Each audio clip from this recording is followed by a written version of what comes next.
Anime dibuka dengan memperlihatkan seorang pria yang meninggal dunia karena tertabrak sebuah mobil. Kemudian pria itu bereinkarnasi ke dunia lain sebagai sebuah pedang.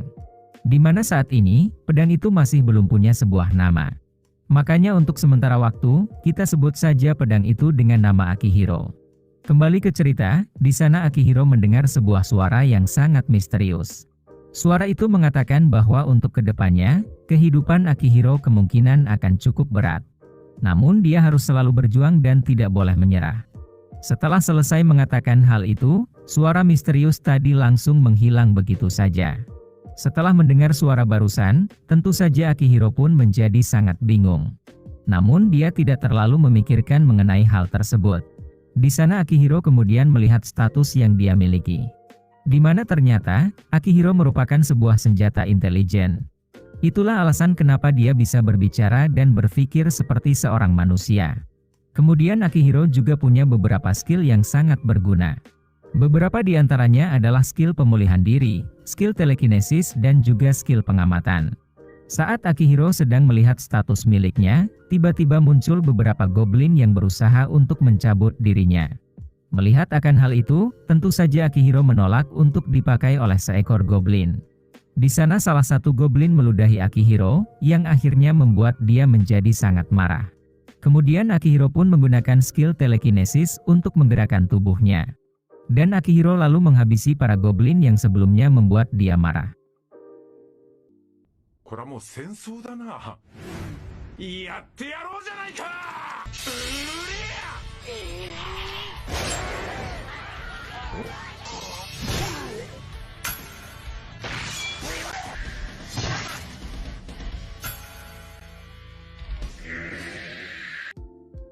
Selama dia membunuh para goblin itu, anehnya Akihiro tidak merasa bersalah atau semacamnya. Bahkan dia justru merasa puas, karena sudah melakukan tugasnya sebagai sebuah pedang. Kemudian saat dia menebas kristal sihir yang ada di dalam tubuh goblin tadi, Akihiro lalu bersinar dan mendapatkan beberapa kekuatan tambahan. Jadi saat Akihiro menebas kristal sihir milik para monster, dia akan menjadi lebih kuat dan bisa menaikkan levelnya. Namun yang paling penting dari semua hal itu, dia juga bisa menyerap semua skill milik para monster tersebut. Semua skill yang sudah diserap juga bisa dia gunakan sendiri. Di sana Akihiro memutuskan untuk menjadi lebih kuat, dengan mendapatkan lebih banyak skill yang berguna.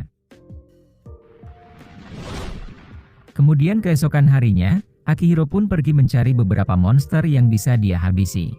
Di mana dia berhasil menghabisi seekor monster cumi-cumi dan juga monster kelabang. Dari situlah Akihiro mendapatkan beberapa skill tambahan yang sangat berguna. Bahkan dia juga berhasil meningkatkan levelnya menjadi level 2. Setelah berhasil naik level, Akihiro mendapatkan beberapa skill bonus yang bisa dia pilih. Kemudian dia pun memilih skill untuk meningkatkan energi sihirnya sebesar 100 poin. Selain itu, Akihiro juga memilih skill yang bisa meningkatkan kekuatan serangan miliknya sebesar 50 poin. Setelah selesai memilih semua skill yang dia butuhkan, Akihiro pun melanjutkan petualangannya dalam mencari para monster yang lain. Sampai akhirnya, dia menemukan sebuah sarang tempat para goblin berkumpul. Di mana tentu saja, Akihiro bisa menghabisi para goblin dengan sangat mudah. Bahkan pemimpin dari para goblin ini bisa dia kalahkan hanya dengan satu serangan saja. Di sana Akihiro juga berhasil menghabisi seekor goblin penyihir dengan sangat mudah.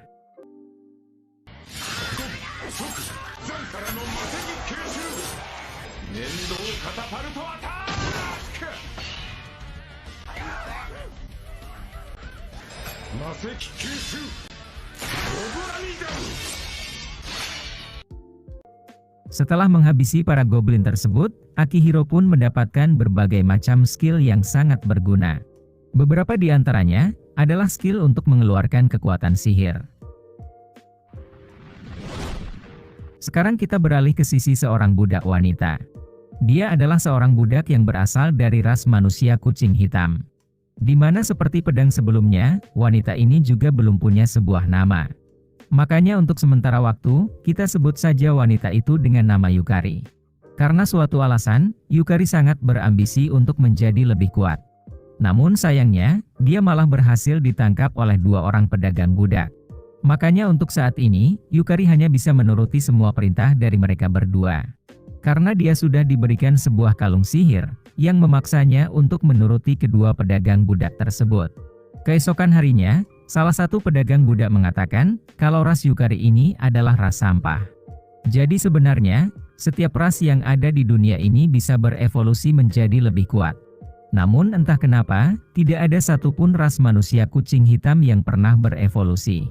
Oleh karena itu, semua orang menganggap kalau mereka adalah ras sampah yang tidak bisa berevolusi.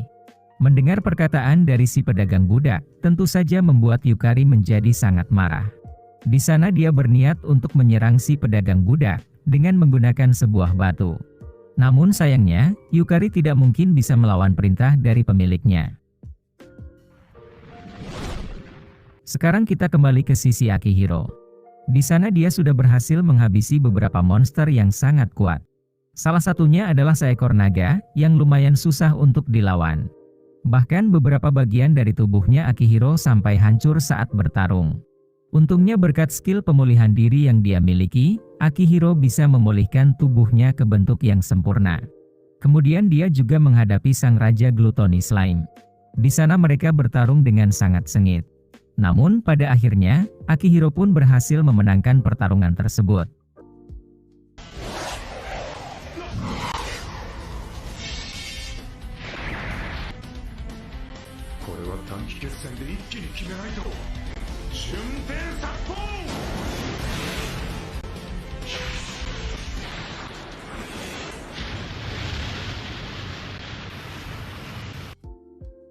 Sekarang Akihiro sudah punya kekuatan yang sangat luar biasa. Semua skill yang dia dapatkan juga sudah sangat banyak. Salah satu skill yang baru saja dia dapatkan adalah skill penyimpanan dimensi. Dengan menggunakan skill tersebut, sekarang Akihiro bisa membawa mayat dari para monster yang sudah dia kalahkan. Kemudian semua mayat itu nantinya bisa dia jual menuju guild petualang di kota manusia. Namun untuk sekarang, Akihiro hanya bisa menghabisi para monster agar menjadi lebih kuat. Di sana dia pun lalu menghabisi beberapa monster lain yang ada di hutan tersebut. Sampai pada akhirnya, semua monster kuat yang ada di sana sudah berhasil dia kalahkan. Maka dari itu, Akihiro memutuskan untuk berburu para monster yang ada di luar hutan tersebut. Kemudian dia pun sampai di sebuah hutan yang sudah mati. Ketika Akihiro mendarat di hutan itu, dia malah tidak bisa bergerak ataupun terbang dari sana. Jadi ternyata, tanah di sana bisa menyerap semua energi sihir yang ada di sekitarnya. Yang pada akhirnya membuat Akihiro sama sekali tidak bisa menggunakan semua skill yang dia miliki. Itu artinya, sekarang Akihiro tidak bisa bergerak kemanapun tanpa dibantu oleh orang lain. Dia hanya bisa menunggu di sana tanpa melakukan apa-apa. Namun sayangnya sudah 1 bulan berlalu, tanpa ada satu orang pun yang lewat. Bahkan seekor hewan saja tidak ada yang lewat di sana. Sekarang kita kembali ke sisi Yukari. Di sana kereta milik si pedagang budak sedang dikejar oleh seekor beruang yang berkepala 2. Mereka berusaha untuk kabur dari beruang itu dengan sekuat tenaga. Namun sayangnya, beruang itu berhasil mengejar mereka dan menghancurkan kereta kudanya. Para penumpang dari kereta tersebut langsung dibuat berhamburan, termasuk salah satunya adalah Yukari sendiri. Para pedagang budak menyuruh para budaknya untuk mengulur waktu, sementara mereka berdua akan kabur dengan aman. Yang akhirnya membuat para budak itu pun menjadi terbunuh di tangan si beruang. Bahkan salah satu pedagang budak juga berhasil terbunuh dengan sangat mudah.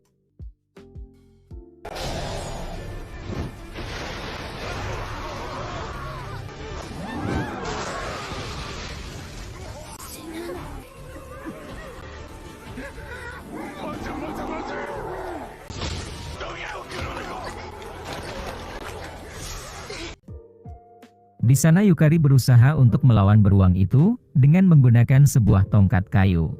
Namun tentu saja, semua serangannya sama sekali tidak memberikan dampak apapun. Ketika kondisinya Yukari sudah sangat terpojok, dia pun berhasil menemukan Akihiro yang tergeletak di sana. Kemudian Akihiro menggunakan skill telepati untuk berkomunikasi dengan Yukari. Melihat sebuah pedang yang bisa berbicara, tentu saja membuat Yukari menjadi sangat terkejut. Di sana dia pun lalu mencabut Akihiro dan bersiap untuk bertarung. Setelah dia mencabut Akihiro, Yukari pun sekarang bisa menggunakan semua skill miliknya. Dan berkat skill yang baru saja dia dapatkan, Yukari pun akhirnya bisa mengalahkan si beruang dengan sangat mudah.